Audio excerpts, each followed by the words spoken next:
السلام عليكم ورحمة الله وبركاته. بسم الله الرحمن الرحيم. الحمد لله رب العالمين وصلى الله وسلم وبارك على نبينا محمد وعلى آله وصحبه أجمعين. Beloved brothers and sisters here in the Maldives, we thank Allah subhanahu wa ta'ala for having granted us the opportunity to gather once again, especially in this beautiful month of Ramadan. The month of Ramadan is the month of mercy, the month of blessings, the month of getting closer to Allah subhanahu wa ta'ala. It's also the month of fasting, the month of the Quran, the month where we are given an opportunity once again by Allah to reset our lives, to renew our relationship with Him. So firstly, we thank Allah for the opportunity.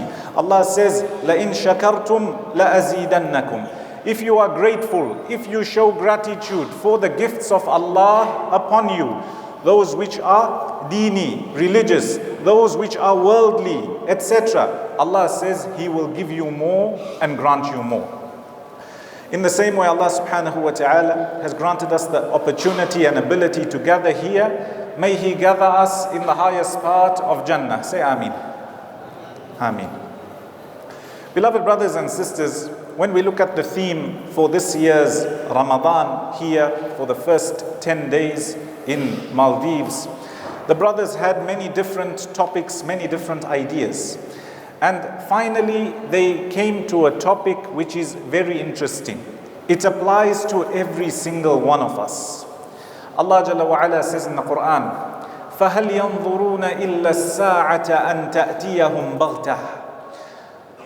Are they waiting for the hour?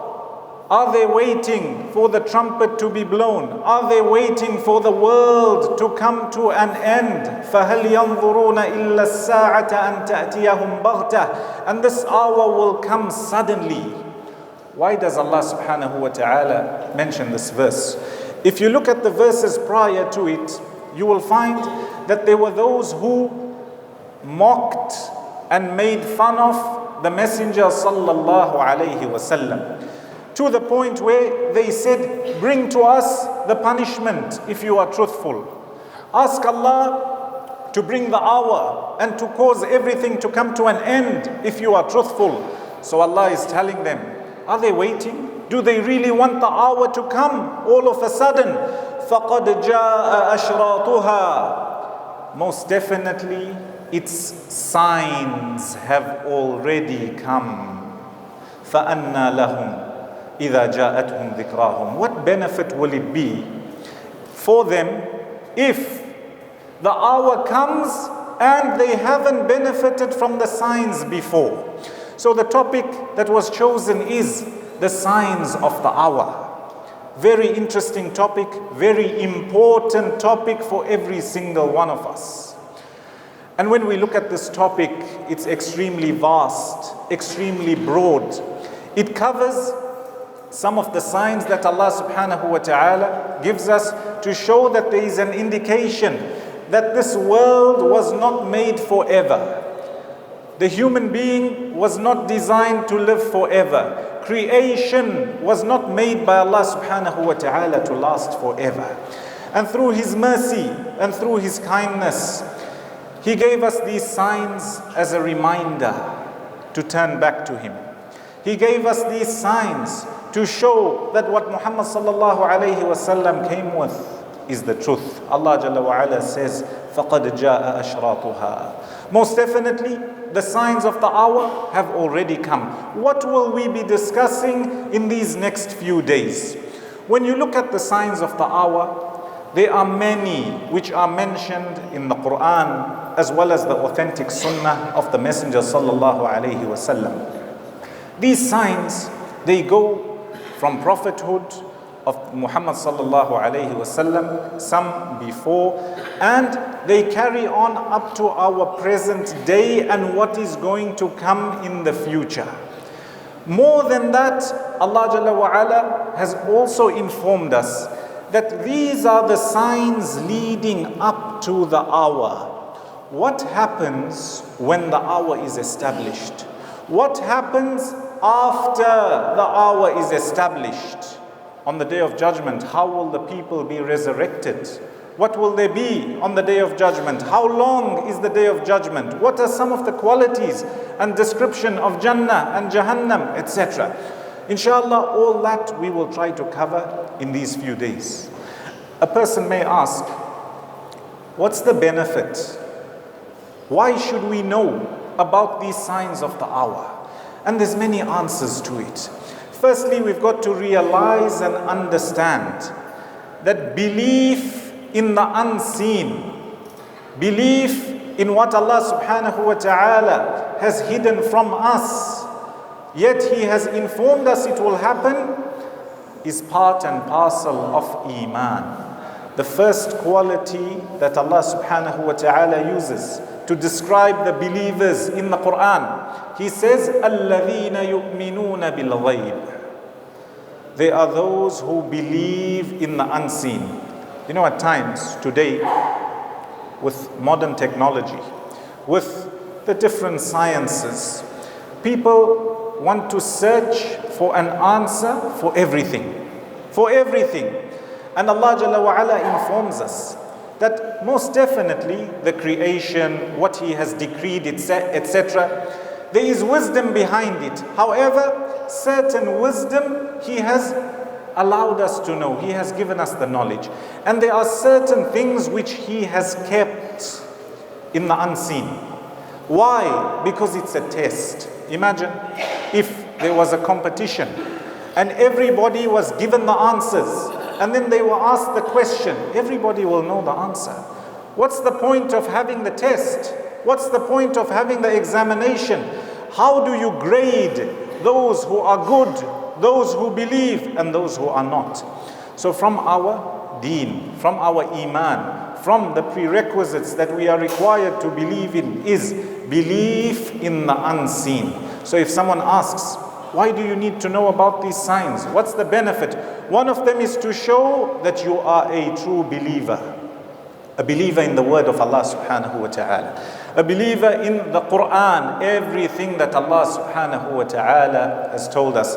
A believer in the authentic sunnah of the Messenger sallallahu alayhi wa sallam, where he informed us that certain things will most definitely happen. This belief in the unseen, belief in what the Messenger sallallahu alayhi wa sallam has told us about, especially with regards to the signs of the hour, is meant to strengthen the iman of a believer. Somebody may say that there's a lot of scary things mentioned. There's a lot of difficulty and hardship mentioned. How does it strengthen one's iman? There's many answers. But one of the main points is to show that what Muhammad sallallahu alayhi wasallam told us more than 1,400 years ago, we see the prophecies coming true. It shows us that we are on the correct path. We believe in the word of Allah that is unchanged. It strengthens one's iman. When you see some of the signs playing out in front of your eyes, as though the Messenger sallallahu alayhi wasallam is in front of us telling us that this will happen and this will happen. And as he prophesied, it happened. And what is yet to come, even though we haven't seen it, we believe in it. So it strengthens one iman.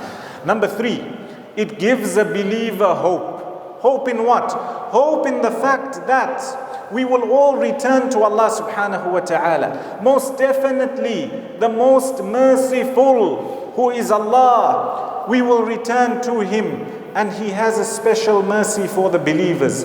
Those who may have been wronged and oppressed in this world. If you didn't get justice in this world, don't worry. Allah subhanahu wa ta'ala will give it to you in the hereafter. So it gives us hope. It gives us solace. Also from these signs of the hour, there are some fiqhi rulings, jurisprudence rulings which are derived from it.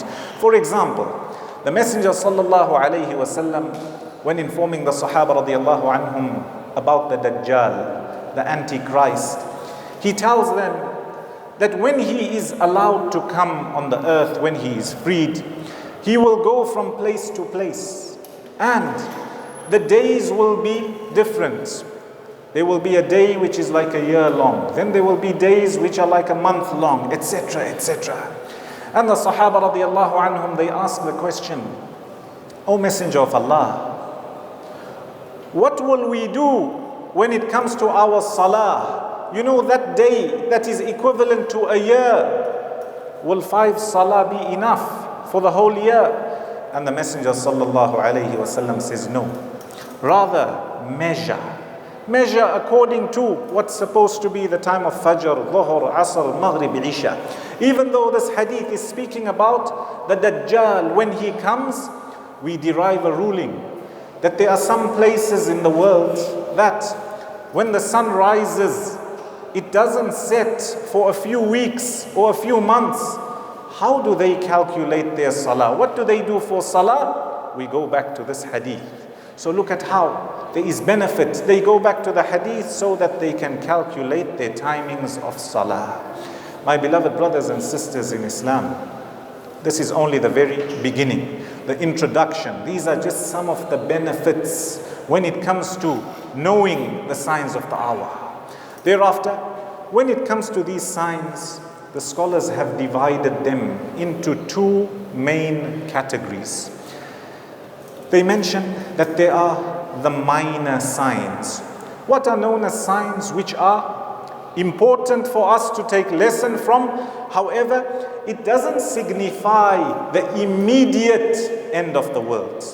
So they put them under the category of the minor signs.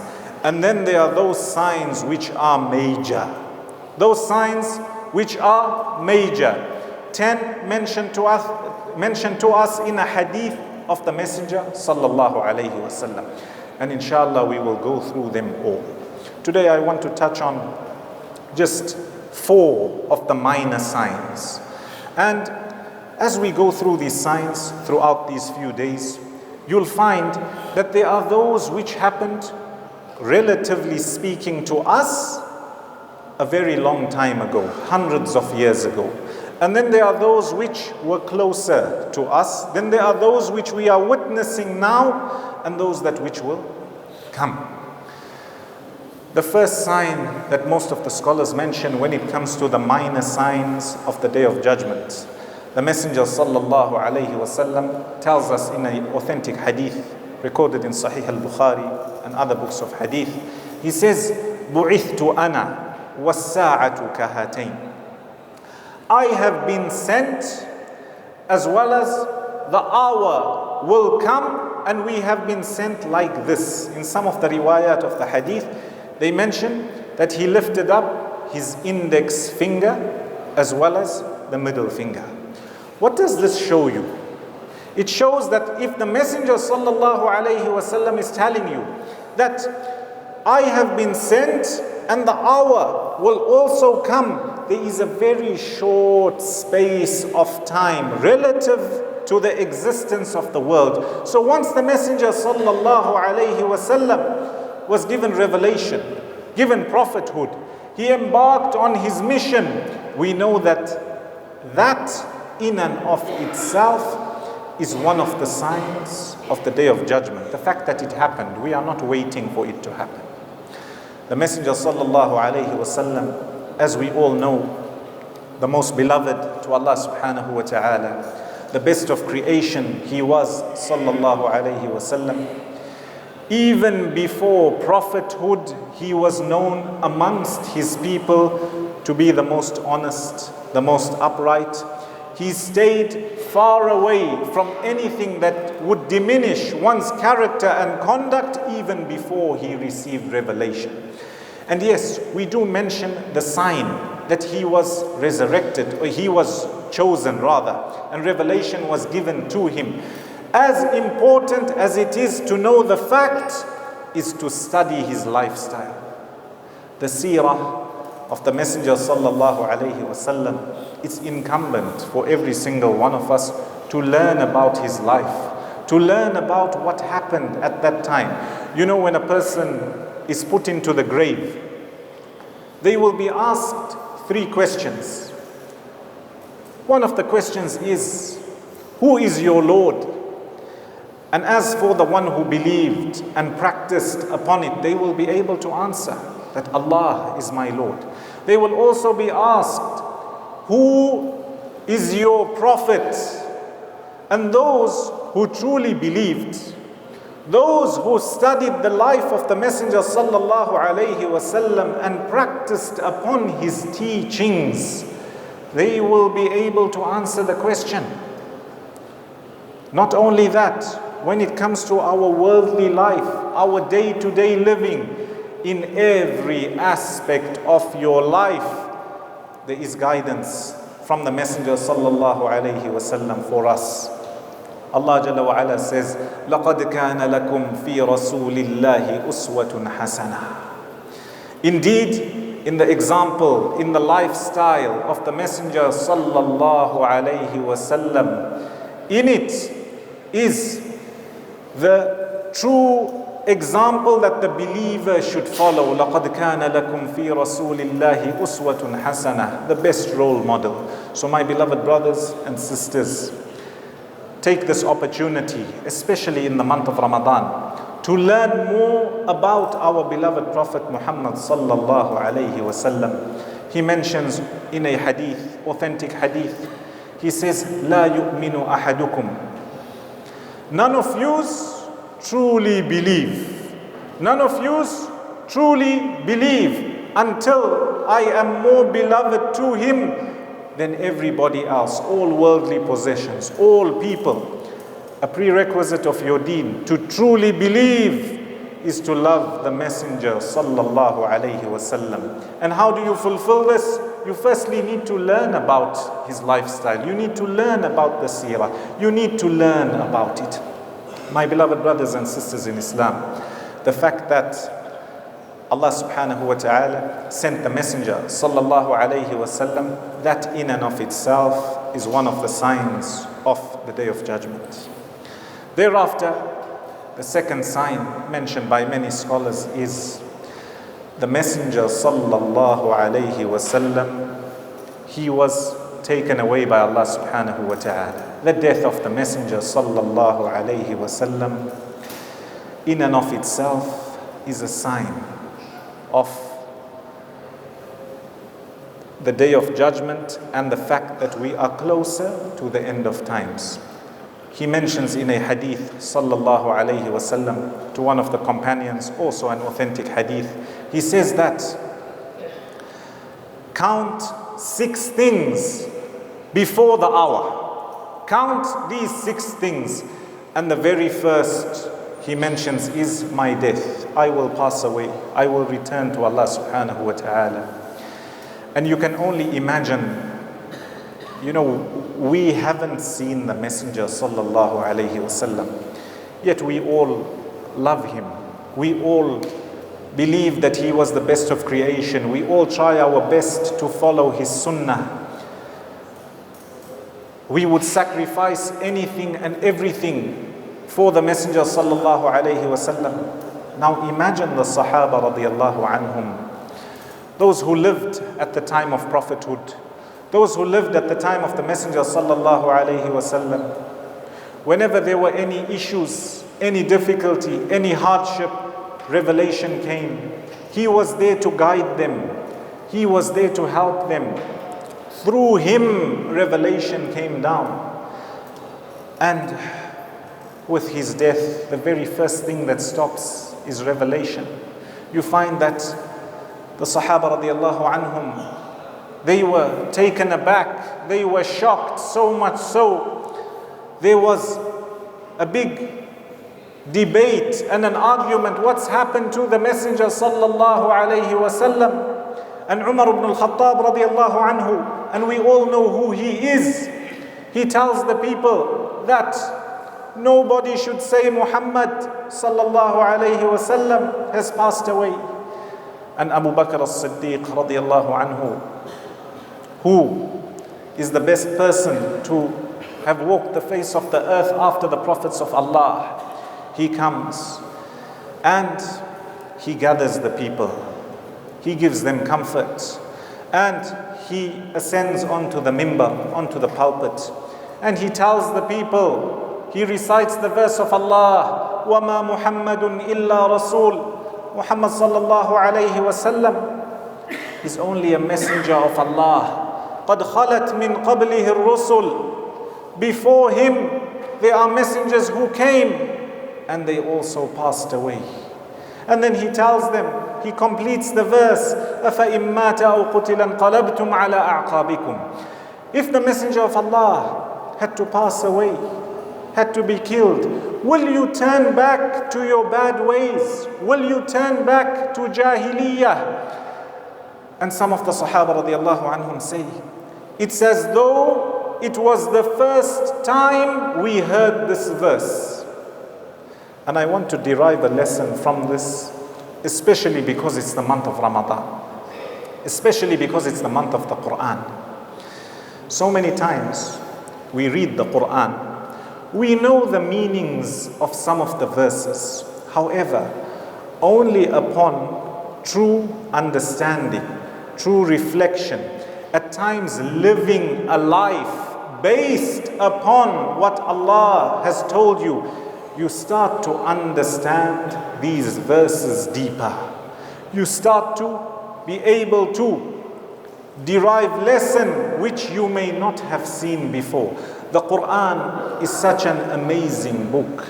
Every time you make an effort to understand it better, you learn something new.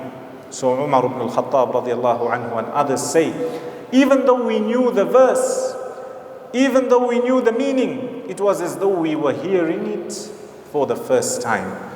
My beloved brothers and sisters, you can only imagine the difficulty and hardship on that day. And that's why, as mentioned by the Messenger sallallahu alayhi wasallam, this was one of the signs that would come before the hour. The third sign I want to touch on, mentioned in the Quran, Allah Jalla wa Ala says, اقتربت الساعة وانشق القمر. The hour has most definitely drawn closer and the moon has been split. It's recorded in some ahadith that some of the people of Quraysh, they would carry on asking the Messenger sallallahu alayhi wasallam for things which were impossible according to them. They would ask for signs not because they wanted to believe, but because they wanted to make a mockery and because they wanted to carry on exceeding the limit when it came to the belief that they were required. And Allah Jalla wa Ala, He tells us that one of the signs of the hour is the moon will be split. As believers, we know that this happened at the time of the Messenger sallallahu alayhi wasallam, when the people of Quraysh were with him one day and they asked for a sign, and recorded in some ahadith, as he pointed to the moon, Allah Jalla wa Ala caused it to split and then it came together. A person may say, how do you believe in such a thing? And as we mentioned at the beginning, we believe as Muslims that obviously there is the unseen, and Allah subhanahu wa ta'ala gives miracles, mu'jizat to His prophets. We know that Musa alayhi salam, his story is mentioned many times in the Quran. Allah Jalla wa Ala caused his staff or his stick to turn into a serpent or a snake. In today's time, we might think, how is that possible? In fact, with technology, you find that some of the things that people thought before were impossible, we've seen them becoming possible. Those days when they used to travel on horseback or with donkeys, and people would take days to travel, it was very hard for a person to fathom. How could they travel in such a short period of time? But today, with the technology we have, the transport we have, you find that we can imagine, we can fathom and understand that it's possible to go from one point on earth to another point within the space of an hour or less. So I'm not trying to compare exactly, but I'm giving you an example. And there are certain things which we will never understand, but it's part of your belief in the unseen to submit that Allah told you this and the Messenger sallallahu alaihi wasallam told you this. You know, sometimes people try to cause doubt in your mind. They try to cause a doubt and what they call a shubha. They tell you things, for example, how do you believe that after a person has passed away and the soil has eaten their body, how can they be resurrected? People mention that, don't they mention that? Yes or no? Yes. And the people of Quraysh, this was one of the things they mentioned to the Messenger sallallahu alayhi wasallam. وَقَالُوا أَإِذَا كُنَّا عِظَامًا وَرُفَاتًا أَإِنَّا لَمَبْعُوثُونَ. Are you saying, this man is saying that when we are dust, decomposed, decayed, we will be resurrected again? And Allah Jalla wa Ala says yes. And He says, look around you. These are some of the signs to bring it closer to you. He says, look around you, the trees, the grass, the vegetation, the crops. Doesn't there come a time where in the season it dies? It's no more. It was once green and then it becomes dry and it dies. And thereafter, Allah subhanahu wa ta'ala sends the rain and it's given life again. And He says, in the same way you see this, in the same way we will resurrect the people. Allah Jalla wa Ala shows you signs. You know, even with technology having advanced so far, there's so many things that those people who are scientists, etc., even if they don't believe, they acknowledge that there's so many things we cannot explain. We don't have an answer to. We don't know. We have made a mistake. We have an opinion now, but we will change our opinion later on. That is what they say. And you find somebody hears a clip on the internet, a minute long, and already their iman is shaking. As a believer, believe in Allah subhanahu wa ta'ala. And trust that what He told you is true. And I'll give you just 2 signs to always ponder and reflect, especially when a person is faced with these doubts. Number 1 is no matter how far technology progresses, nobody will be able to cheat death. Because death is one of the signs of Allah subhanahu wa ta'ala. You know, today they speak about it to say, we will freeze this one's body, so in 200 years, when technology comes about, we will bring it back to life. And Allah Jalla wa Ala tells you no. He says, كُلُّ نَفْسٍ ذَائِقَةُ الْمَوْتِ. Every single soul shall taste death. And He says, فَلَوْلَا إِن كُنْتُمْ غَيْرَ مَدِينِينَ تَرْجِعُونَهَا إِن كُنْتُمْ صَادِقِينَ. If you truly think that you won't be resurrected, when the soul is being taken out, try to return it back. You can't. There's nobody who's cheated death. There's nobody who died and now came back to us and was brought back to life by technology. So remember, that is a sign of Allah to show that most definitely you will return. Number 2, when you go to sleep, there are times where you dream. What exactly are you dreaming about? You see many things. You see at times that which is pleasant, that which is scary, that which you did during the day or were thinking about, etc. How do you explain that phenomenon? Nobody's been able to explain it. But we believe the Messenger sallallahu alaihi wasallam told us there's different types of dreams. Some of them from Allah, some of them from the devil, and some of them hadithun nafs, what somebody is constantly occupied with. So my beloved brothers and sisters in Islam, when it comes to the moon splitting, we believe, as taught to us and informed to us by Allah subhanahu wa ta'ala. The last sign I want to touch on for today, and inshallah tomorrow we'll go through many more, is the generation of the Messenger sallallahu alayhi wasallam, who were the Sahaba radiyallahu anhum. We believe them to be the best generation. Allah Jalla wa Ala says, radiyallahu anhum wa radu anh. Allah Jalla wa Ala is pleased with them and they are pleased with Him. The Messenger sallallahu alayhi wasallam tells us in an authentic hadith recorded in Sahih Muslim, he says, النجوم أمنة للسماء.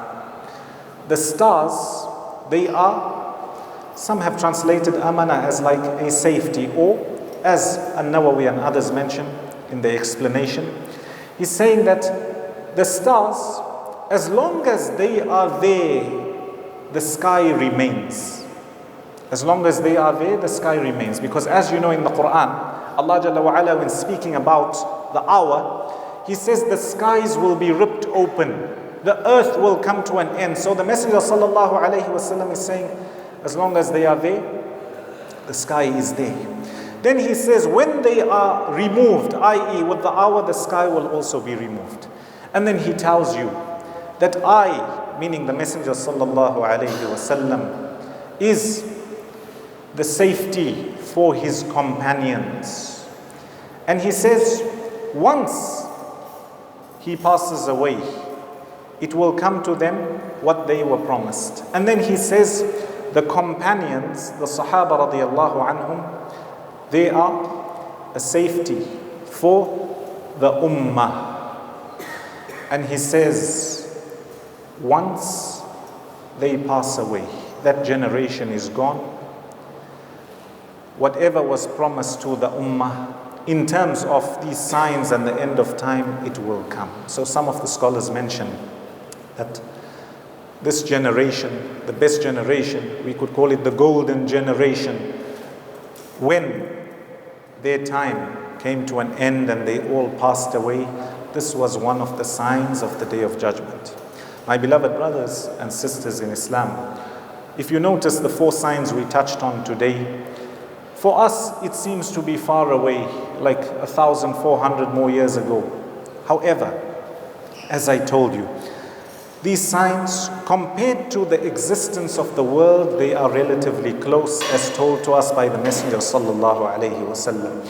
Inshallah, tomorrow we will go through more of the minor signs, bi'idhnillah. What's important to mention before we finish, there's a lot of people who claim today, without any evidence, without authentic evidence. Somebody claims to be the Mahdi, somebody else claims to be Isa alayhi salam, somebody else claims that through their dream, Allah subhanahu wa ta'ala told them to tell the ummah this and that.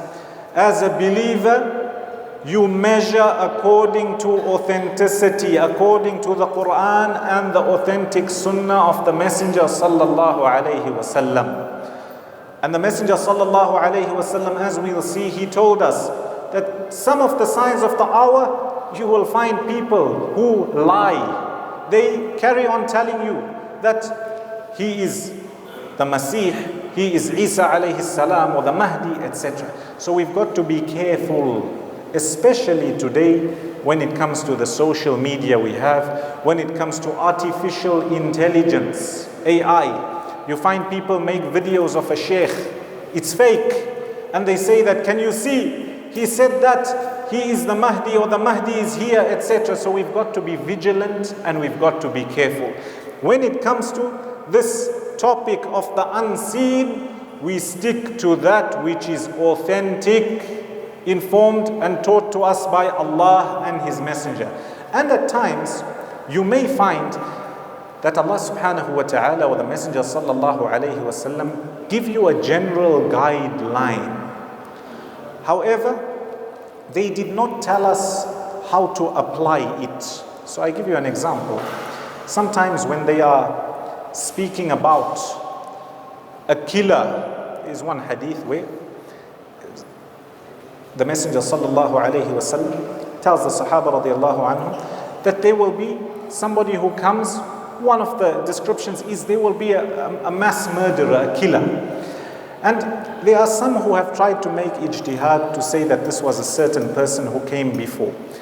However, there is no authentic hadith or there is no Quranic verse to say this is when it happened. Similar to, at times you find, as we'll go through, the big light that will come out, or the big fire. I'm not talking about the one at the end of times, but one of the minor signs. And some say this already happened a long time ago, etc. We've got to realize that this is ijtihad from those people. Why? Because if a sign they claim happened before and we don't know, and then it had to happen in our time, even bigger, people become confused. So we believe in the principle, and we believe in what Allah and His Messenger taught us, and we go according to wahi and revelation, and we stick to it. We don't deviate from revelation, especially when it comes to the unseen. With those few words, I ask Allah subhanahu wa ta'ala to bless you all, to bless us. May He grant us the ability to benefit from what's mentioned, and may He gather us in the highest part of Jannah. Inshallah, we'll meet tomorrow. أقول قولي هذا وصلى الله وسلم وبارك على نبينا محمد وعلى آله وصحبه أجمعين.